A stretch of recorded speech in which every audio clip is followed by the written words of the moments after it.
My name is Matthew Raw and I have a show here at Plymouth College of Art called Tactile Change.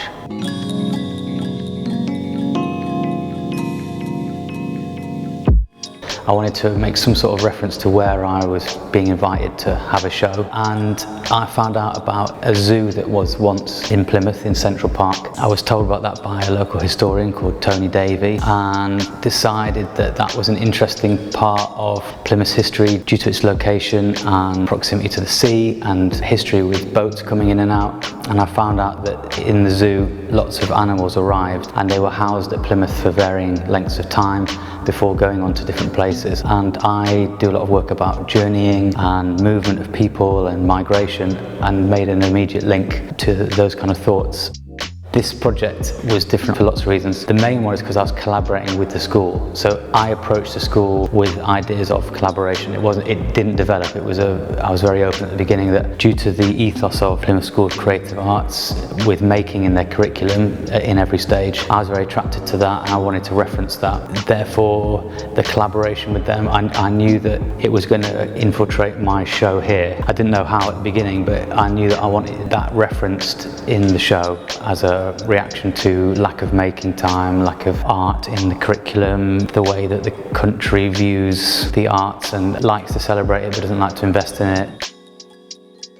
I guess one thing that this exhibition asks, and it's a genuine question, is as a society, are we progressing? This show, I want people to walk into the space, and obviously there's some leading things, some things where it's pretty obvious what my opinion is about certain bits, but there's also hopefully some more neutral pieces where people can interpret them in their own ways.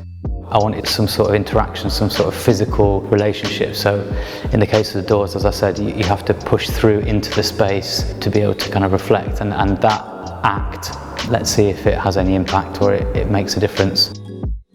I love making, but I've never liked making for the sake of making. I always need a bit of fire in me to go into the studio and try and work through some stuff. One of the reasons why I love working with clay, because it's a very direct medium. You can form something quite quickly, you can form something over a long space of time. There has to be an interaction with material at all stages, which when you're in the throngs of projects, you wish that it maybe wasn't like that. And another thing that I've been thinking about recently is the role of the tile, and why at the moment I'm concentrating on tiles, and the fact that the tiles have to work together, and tiles are kind of individual things that can cover when used collectively, and trying to kind of look into that and flip that and think about why I'm interested in multiples and what can be achieved with those elements.